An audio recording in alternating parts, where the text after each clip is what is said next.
Today's superhero gaming landscape is littered with the bodies of superhero games that have tried to incorporate elements such as online co-op, live service elements, games as a service. All have failed and died in their cradle. However, there is one game that has those elements, that has been around for years and years and has achieved the kind of longevity those other games could have only dreamed of, and is even now beating those games in the player counts. So with everything that we've seen over the last couple of years, everything that we know, is now the right time to ask, should we just make DC Universe Online 2?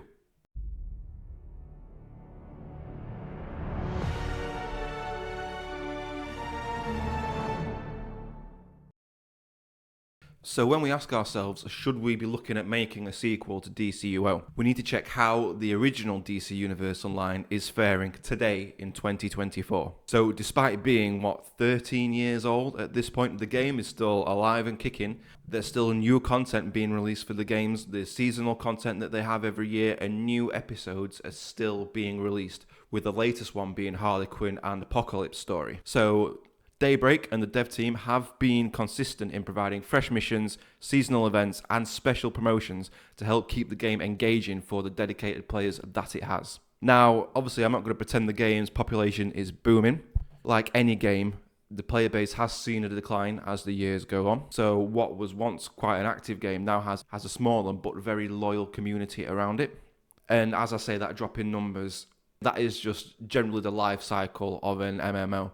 The player base does drop off over time. When new games come out, player interest emerge, all that factors into a gameplay. It's not always a comment on the quality of the game itself. What I find most interesting though is despite those dwindling numbers, DCUO still boasts a higher Steam player count than Suicide Squad Kill the Justice League, which came out this year, Gotham Knights, which came out 2022, I want to say, and obviously Marvel's Avengers, which is delisted now, which so is bit of a caveat there, but there are still players that had the game originally that are still playing it. Prove the point that this game does have a lasting appeal and it has an enduring player base. So even where newer games have entered this kind of market, DC Universe Online's its unique MMORPG superhero world with customization and live service elements continues to attract what I'd consider to be a solid number of players. And so its dedicated community and steady stream of content updates are a testament to its lasting appeal and the strong connection that it does have with the fans. And it is also worth considering as well, one point which is how the game looks now and how players do always ask for graphics overhauls, environmental overhauls, things of that nature. With the game being around for 13 years now, its age is obviously starting to show.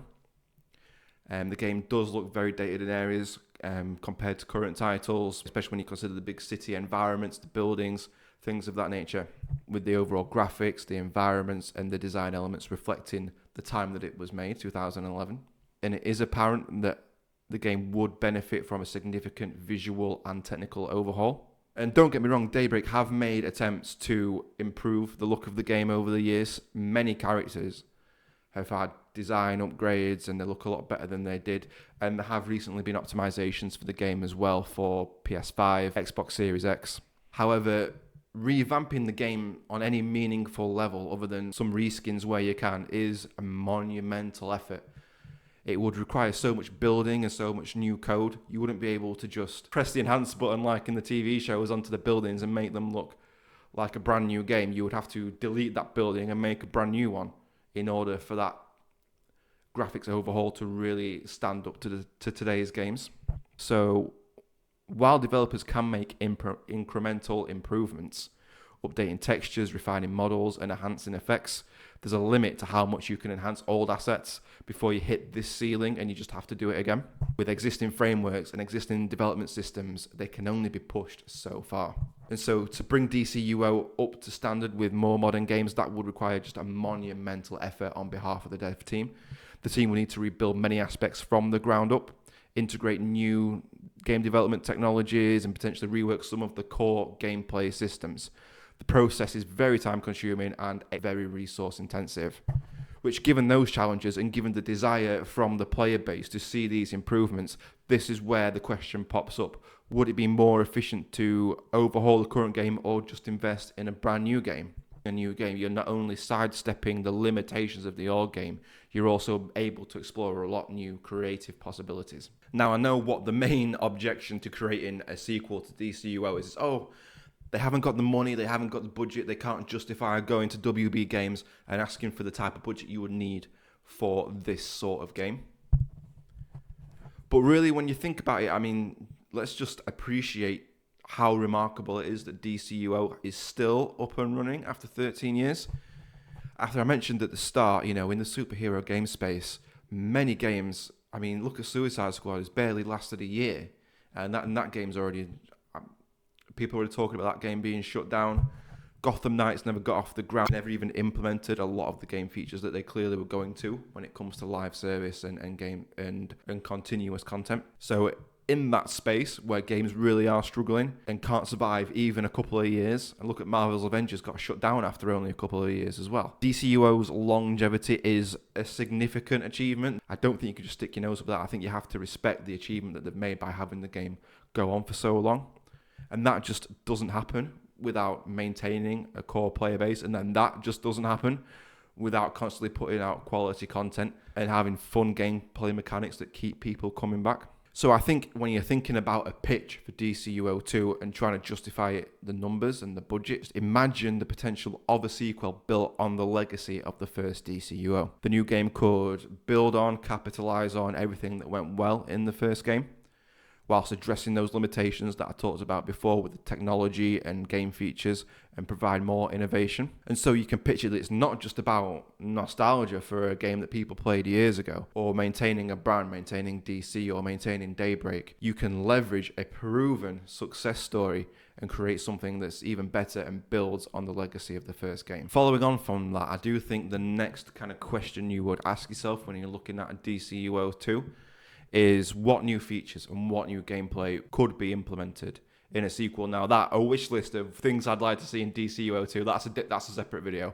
I could talk for hours and hours about that. But just looking at the kind of game overall and just kind of more holistically, you could really look at harnessing everything that made the original game great whilst addressing the limitations of the time and incorporating some new technologies in there. So imagine in a sequel you could have things such as dynamic weather systems and real-time destructive environments is another big one for me as well.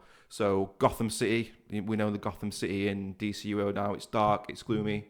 Imagine at some point you're in there and a huge rainstorm comes in or a huge thunderstorm comes in, or even it starts snowing, and then that could affect, not only would it look really good, I think, but it would affect visibility, it could affect combat, or fighting in Metropolis and seeing damage to buildings and streets and cars, and being able to alter the environment in real time like that. This is something that I think would really help add immersion, but also different layers of strategy to the game. If you're having to deal with dynamic weather, destructible environments, that'd be something great that I really would like to see. Another thing that I know Daybreak had planned for the first game, but they never got around to doing, was dynamic interactions with heroes and villains. So you could be flying around Gotham City, running around Gotham City, and you would happen upon a fight between Batman and Joker, for example, and you could intervene in the fight or leave them to it. Something like that. Now we've seen a lot of dynamic events like that in games over the years since DCUO came out. So I think that would be a great feature to implement and something they wanted to do initially but couldn't.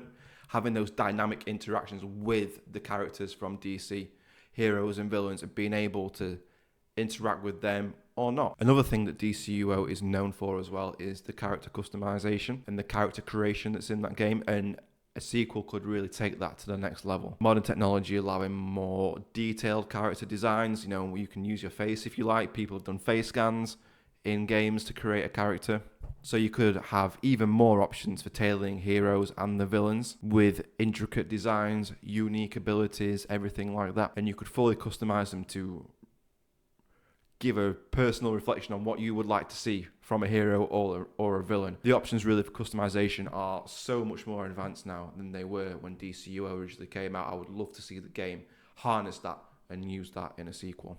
For me, the most important thing to think about when you're deciding whether or not DCUO2 should be made if you're making this pitch to WB Games is asking yourself, would a sequel bring in new players, especially people that played Marvel's Avengers, people that played Suicide Squad, Kill the Justice League, and other live service games looking for something new? And I think absolutely it would. People now aren't going to want to jump into the original DCUO 13 years later. It's overwhelming and it's too much, and you don't know how long the game is going to last. Jumping in brand new to DCUO now, I can understand why people wouldn't want to do that.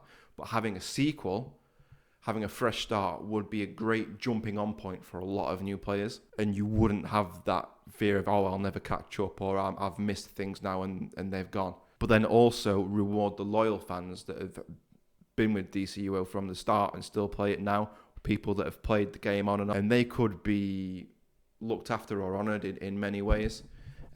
You could include special bonuses for original players, in-game items, skins, early access as well to new content, or if you were putting this game into a beta, being able to access the base with the game if you're an existing player would be huge. And it would show appreciation to the players for all their support, but then also you'd be providing them with some meaningful incentives to make the transitions. You know, some people may want to stay on the original DCUO, and you're offering incentives for them to make the transition to the new game, whether it be legacy rewards like special badges, titles, or even unique story arcs that kind of reference things in the original game, Easter eggs, things like that. And I really think by creating a sequel that would welcome new players and also is a reward for long-time fans, a DCUO2 could really build a bridge and ensure a fresh start with exciting new features that old players and new players could enjoy. And again, I'd spoke about it before, but just the fact that DCUO has lasted this long,